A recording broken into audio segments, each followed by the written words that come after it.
ಆತ್ಮೀಯವಾದಂಥ ಸ್ವಾಗತ. ಇಂದಿನ ಈರುಳ್ಳಿಯ ಮಾರುಕಟ್ಟೆಯ ಬೆಲೆಯನ್ನು ನೋಡಿಕೊಂಡು ಬರೋಣ. ಇನ್ನು ಯಾರು ಹೊಸದಾಗಿ ನಮ್ಮ ಯೂಟ್ಯೂಬ್ ಚಾನೆಲ್ ನೋಡ್ತಾ ಇದ್ರೆ ಸಬ್ಸ್ಕ್ರೈಬ್ ಆಗಿ. ನಾವು ಪ್ರತಿದಿನ ಮಾರುಕಟ್ಟೆಗಳ ಬೆಲೆಯನ್ನು ಅಪ್ಲೋಡ್ ಮಾಡ್ತಾ ಇರ್ತವೆ. ಚಾನೆಲ್ ಅನ್ನು ಈಗಲೇ ಸಬ್ಸ್ಕ್ರೈಬ್ ಆಗಿ. ಇಂದಿನ ಈರುಳ್ಳಿ ಮಾರುಕಟ್ಟೆಯಲ್ಲಿ ಯಾವ ಮಾರ್ಕೆಟ್ನಲ್ಲಿ ಎಷ್ಟು ರೇಟು ಒಂದು ಕ್ವಿಂಟಲ್ಗೆ ಇದೆ ಅಂತ ನೋಡಿಕೊಂಡು ಬರೋಣ ಬನ್ನಿ ರೈತರೆ.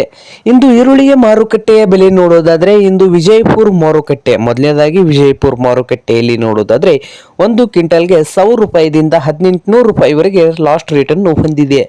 1000ದಿಂದ 1800 ರೂಪಾಯಿವರೆಗೆ ವಿಜಯಪುರ ಮಾರುಕಟ್ಟೆಯಲ್ಲಿ ರೇಟನ್ನು ಹೊಂದಿದ್ದು, ಹಾಗೆ ಇನ್ನೊಂದು ಮಾರುಕಟ್ಟೆ ಬಂದು ಚಿಕ್ಕಬಳ್ಳಾಪುರ ಮಾರುಕಟ್ಟೆಯಲ್ಲಿ ಒಂದು ಕ್ವಿಂಟಲ್ಗೆ 1200 ರೂಪಾಯಿದಿಂದ 2100 ರೂಪಾಯಿವರೆಗೆ ಲಾಸ್ಟ್ ರೇಟನ್ನು ಹೊಂದಿದೆ. 1200ರಿಂದ 2100 ರೂಪಾಯಿಯು ಉತ್ತಮ ಕ್ವಾಲಿಟಿಯಲ್ಲಿ ಇರುವಂಥ ಈರುಳ್ಳಿಯ ಬೆಲೆ ಚಿಕ್ಕಬಳ್ಳಾಪುರದಲ್ಲಿ ಇದೆ. ಹಾಗೆ ಬಾದಾಮಿ ಮಾರುಕಟ್ಟೆಯಲ್ಲಿ ಈರುಳ್ಳಿ ರೇಟ್ ಬಂದು 900 ರೂಪಾಯಿದಿಂದ 1900 ರೂಪಾಯಿವರೆಗೆ ಒಂದು ಕ್ವಿಂಟಲ್ಗೆ ರೇಟನ್ನು ಹೊಂದಿದೆ.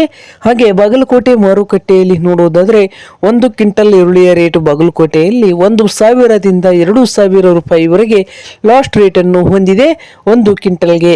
ಹಾಗೆ ಇನ್ನೊಂದು ಮಾರುಕಟ್ಟೆ ಬಂದು ಬೆಳಗಾವಿ ಮಾರುಕಟ್ಟೆಯಲ್ಲಿ 1200 ರೂಪಾಯಿದಿಂದ 2000 ರೂಪಾಯಿವರೆಗೆ ಲಾಸ್ಟ್ ರೇಟನ್ನು ಹೊಂದಿದೆ ಒಂದು ಕ್ವಿಂಟಲ್ಗೆ.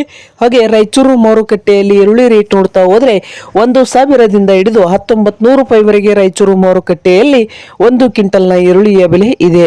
ಹಾಗೆ ಮೈಸೂರು ಮಾರುಕಟ್ಟೆಯಲ್ಲಿ ಈರುಳ್ಳಿ ರೇಟ್ ನೋಡ್ತಾ ಹೋದ್ರೆ 1100 ರೂಪಾಯಿದಿಂದ 2000 ರೂಪಾಯಿವರೆಗೆ ಮೈಸೂರು ಮಾರುಕಟ್ಟೆಯಲ್ಲಿ ಈರುಳ್ಳಿಯ ಬೆಲೆಯನ್ನು ಹೊಂದಿದೆ. ಹಾಗೆ ಇನ್ನೊಂದು ಮಾರುಕಟ್ಟೆ ಬಂದು ಮಹಾರಾಷ್ಟ್ರದ ಕೊಲ್ಲಾಪುರದಲ್ಲಿ ರೇಟ್ ಬಂದು ಒಂದು ಕ್ವಿಂಟಲ್ಗೆ 600 ರೂಪಾಯಿದಿಂದ 1900 ರೂಪಾಯಿವರೆಗೆ ಮಹಾರಾಷ್ಟ್ರದ ಕೊಲ್ಲಾಪುರದಲ್ಲಿ ಒಂದು ಕ್ವಿಂಟಲ್ ಈರುಳ್ಳಿಯ ಬೆಲೆ ಇದೆ ನೋಡಿ.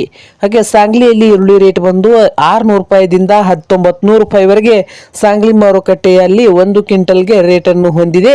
ಹಾಗೆ ಬೆಂಗಳೂರಿನ ನೆಲಮಂಗಲದಲ್ಲಿ ಈರುಳ್ಳಿ ರೇಟ್ ಬಂದು 1400 ರೂಪಾಯಿದಿಂದ 2200 ರೂಪಾಯಿವರೆಗೆ ಲಾಸ್ಟ್ ರೇಟನ್ನು ಹೊಂದಿದೆ. ಇದು ಇಂದಿನ ಈರುಳ್ಳಿಯ ಮಾರುಕಟ್ಟೆಯ ಬೆಲೆ ಆಗಿದೆ ನೋಡಿ ವೀಕ್ಷಕರೇ.